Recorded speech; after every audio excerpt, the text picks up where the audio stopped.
Oke, baik. Terima kasih banyak, Kak, sebelumnya. Suaraku dapat terdengar dengan jelas nggak ya? Agak eko ya, cuma bisa masih jelas sih. Mm. Oke. Oke. Sebelumnya terima kasih banyak, Kak, atas kesempatannya. Di sini aku Karisma Nur Fitria bersama rekanku Fatimatul Faria dari Perkumpulan Harapan Sian. Di kesempatan Critical Girlhood Studies kali ini, kami berusaha untuk mengungkap sebuah topik yang cukup menarik ya. Ini terkait kandungan sosial di tengah stigma menstruasi dini bagi remaja perempuan di situasi jalan studi pada komunitas Harapan Sian. Nah, boleh dilanjut Kak slide-nya? Nah, di sini kami melihat ya bahwa ada sebuah benang merah di mana ketika kita berdiskusi nih bareng teman-teman di Harapan Sian, teman-teman di komunitas Harapan Sian, itu kita melihat bahwa ada sebuah trauma yang lahir dari pengalaman menarki teman-teman berkaitan dengan stigma menstruasi dan juga kita menemukan bahwa ada sebuah fenomena yang dinamakan menarki dini gitu. Jadi ketika kita berdiskusi dengan teman-teman soal pengalaman menarki pertamanya itu seperti apa, ternyata mereka banyak mendapatkan stigma negatif, kemudian itu juga berpengaruh terhadap respon dia ketika mengalami menstruasi seperti itu. Dan ini berdasarkan pengalaman remaja perempuan di komunitas Harapan Sian. Boleh lanjut, Kak? Nah, ketika kita bertanya ya, menarki dini itu sebetulnya apa sih? Jadi kan kalau untuk remaja perempuan, umumnya mengalami menarki atau menstruasi pertama itu berada pada usia 12 sampai 16 tahun umumnya. Tetapi ternyata ketika kita berdiskusi ini bersama teman-teman di komunitas Harapan Kian, ternyata banyak juga dari mereka yang mengalami menstruasi di bawah usia 12 tahun. Nah, sehingga kita menggali lebih dalam nih sebetulnya ini apa sih gitu. Lalu kita membaca sebuah artikel dan ditemukan juga bahwa di Indonesia di Dasawarsa terakhir itu tahun 2020 penelitiannya menyebutkan bahwa di Indonesia sendiri usia termuda menarki yang dialami oleh remaja perempuan itu 9 tahun dengan prevalensinya 15,3%. Kemudian kita gali lebih dalam dan ternyata itu yang disebut dengan early menarki atau menarki dini atau menstruasi dini di mana kondisi remaja itu mengalami menstruasi ketika berusia kurang dari 12 tahun seperti itu. Boleh lanjut, Kak? Nah, dari pengalaman menarsi oleh teman-teman di komunitas Harapan Tian, kita melihat bahwa banyak sekali stigma yang mereka dapatkan. Ini tidak hanya di komunitas Harapan Tian saja ya, saya rasa ini juga dialami oleh kita sebagai perempuan yang banyak sekali menghadapi stigma ketika kita baru pertama kali mendapatkan menarsi yang sebetulnya itu sebagai pengalaman yang bagi seorang perempuan itu sungguh luar biasa, tetapi di mata masyarakat itu menjadi sesuatu yang menyeramkan gitu bagi perempuan jadi kayak momok tersendiri gitu. Jadi stigma ini bisa kita simpulkan menjadi beberapa poin. Yang pertama, perubahan identitas menjadi dewasa dan hypersexualization, di mana kita disematkan kalau sudah menstruasi, kamu sudah dewasa nih, kamu tidak bisa sembarangan gitu. Jadi kita dibatasi oleh stigma yang menuntut kita menjadi seseorang yang lebih dewasa karena adanya salah satu perubahan biologis kita gitu. Kemudian kita juga cenderung dianggap bermasalah secara kesehatan gitu, apalagi yang mengalami menarki dini karena kayak oh belum umurnya tapi sudah mengalami menstruasi. Ini cenderung dikaitkan dengan permasalahan kesehatan. Sebetulnya kan tidak seperti itu gitu. Kemudian tidak dilibatkan dalam acara adat, sosial dan keagamaan. Nah, ini saya rasa juga relate gitu karena kita sebagai seorang perempuan ketika mengalami menstruasi itu cenderung dianggap kotor atau tidak suci gitu ya. Jadi kita cenderung dikucilkan dari aktivitas-aktivitas adat atau keagamaan seperti itu. Kemudian ini juga jadi salah satu stigma yang cukup menohok gitu karena ketika kita mengalami menstruasi justru lingkungan kita itu menormalisasi rasa sakit yang datang akibat menstruasi itu. Jadi kayak kalau kita sakit perut, oh ya udah itu gara-gara menstruasi, tapi tidak menjadikan itu sebagai sebuah kondisi medis yang serius gitu.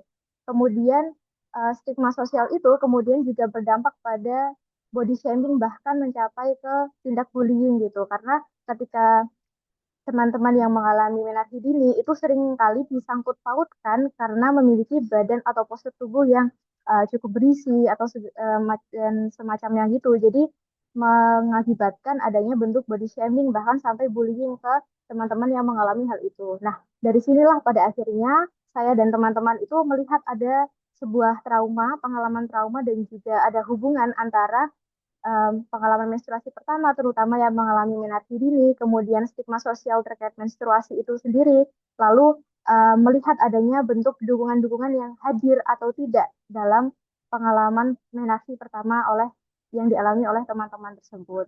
Begitu. Lanjut, Kak.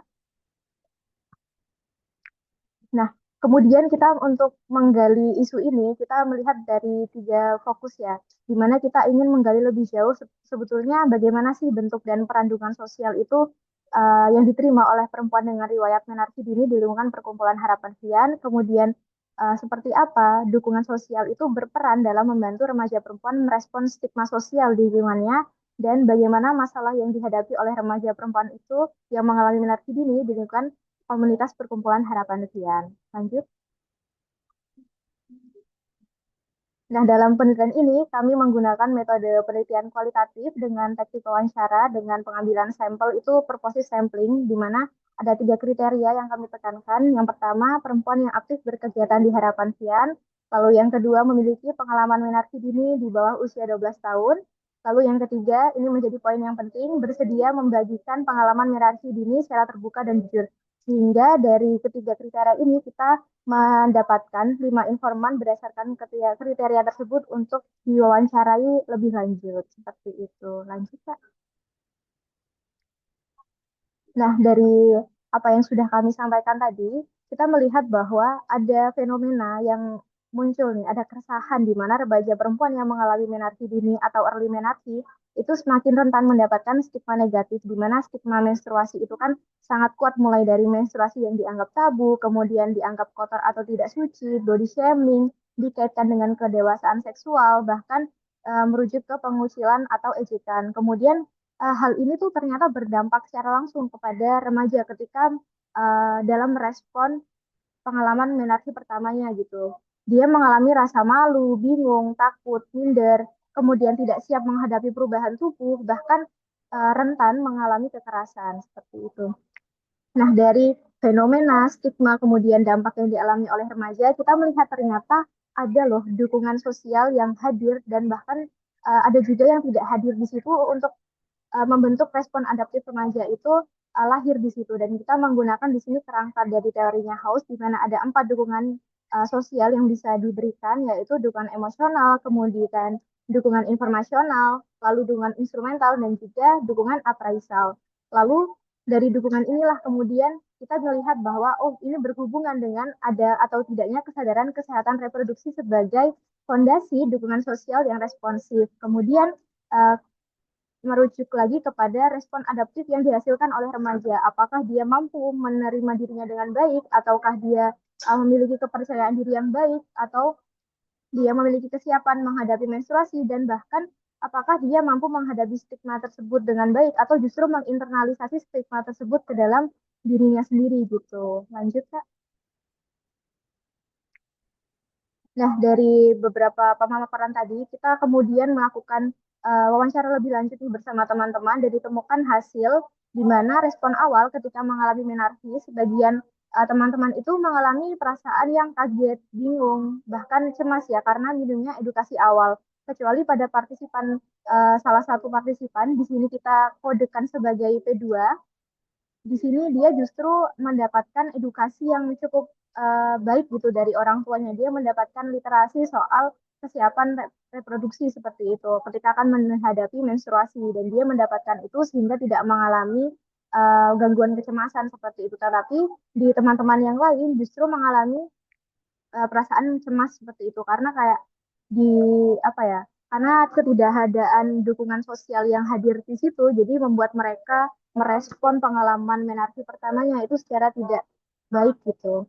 Kemudian sumber informasi dan dukungan yang kita lihat dari cerita teman-teman itu justru datang dari para perempuan di sekitarnya, terutama ibu yang menjadi figur pertama dan utama para partisipan ini mengadu, mencari perlindungan, serta mendapatkan instruksi praktis kayak membuat seperti memakai pembalut, kemudian cara membersihkan pembalut seperti itu.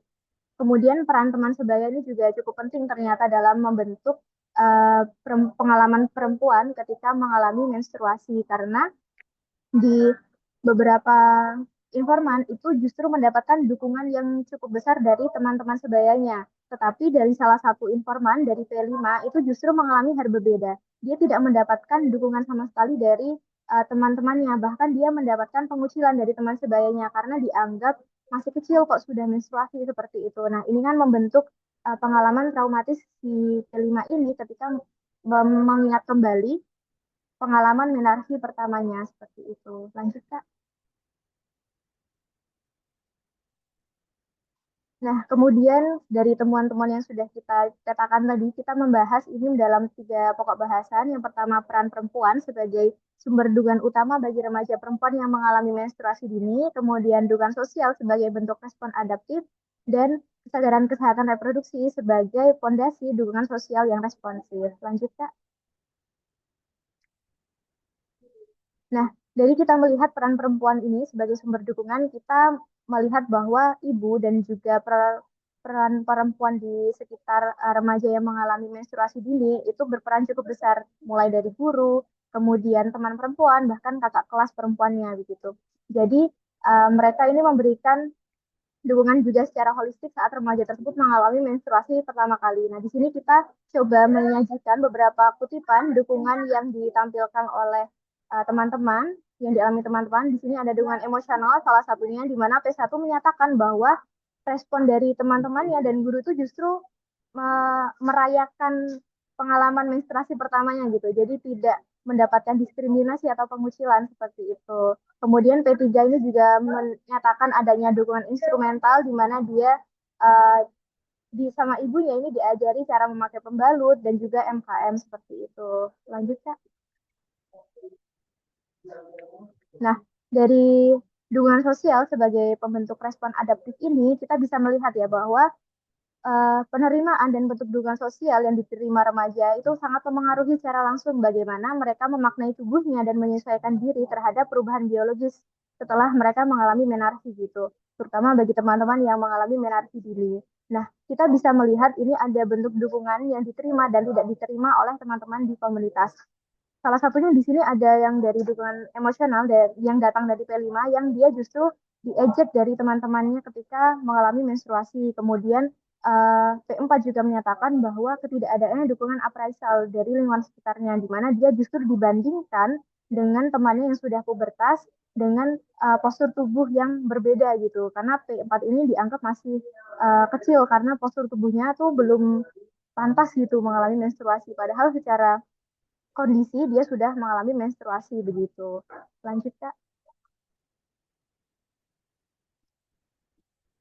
Nah, ada dengan tidak adanya dukungan ini kemudian sangat berdampak ya bagi teman-teman yang mengalami menarki di mana yang menerima dukungan justru mereka dapat merendahkan kecemasan awal menstruasi, kemudian mengubah framing menstruasi menjadi lebih positif, lalu membentuk keterampilan self-care atau higienitas, dan dia berperan dalam memberikan dukungan sosial karena salah satu temuan yang menarik di mana ketika salah satu informan itu menyatakan bahwa ketika ditanya kalau kamu menjadi diri kamu yang dulu, tetapi ada temanmu yang mengalami hal serupa, apa yang akan kamu lakukan? Dia justru menjawab, dia akan mensupport teman itu dengan apapun yang dia butuhkan, misalkan menemani ke UKS atau bahkan ketika dia membutuhkan pembalut, dia akan memberikannya gitu.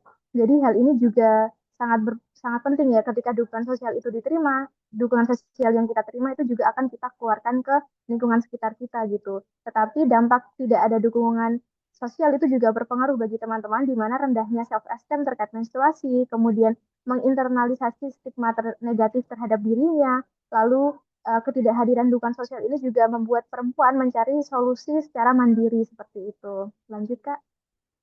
Oke, Kak Karisma ingetin sorry 1 menit lagi ya, Kak. Oke, Thank you. Kak, siap. Terus di sini yang terakhir adalah kesadaran kesehatan reproduksi sebagai fondasi dukungan sosial yang responsif. Nah, kita melihat ya, ketika teman-teman mengalami menarki dini, ternyata dukungan sosial yang hadir itu berdasarkan kesadaran dari kesehatan reproduksi yang dimiliki oleh lingkungan sekitarnya. Di mana di sini kita melihat bahwa dukungan perempuan dari ibu yang didapatkan oleh PHP2 itu difasilitasi buku serta dukungan sekolah gitu. Jadi membuat dia siap secara mental dalam menghadapi menarki meskipun itu datang terlalu dini. Kemudian jika kita lihat dari pengalaman P3, P4 bahkan P5 itu lingkungannya karena keterbatasan akses terhadap informasi kesehatan reproduksi, jadi dukungannya itu bercampur dengan kebiasaan dogmatis dan juga mitos. Kemudian kita jadi melihat bahwa pentingnya edukasi kesehatan reproduksi di sekolah formal. Isu reproduksi itu hanya sebatas aspek biologis di pelajaran IPA atau pelajaran agama, tetapi tidak digali lebih jauh terkait persiapannya itu seperti apa gitu. Lanjut, Kak. Jadi kita bisa menyimpulkan dari penelitian yang sudah kami lakukan itu, penelitian ini menemukan bahwa dukungan sosial yang diterima oleh remaja perempuan yang mengalami menarki dini itu didominasi oleh peran perempuan di sekitarnya.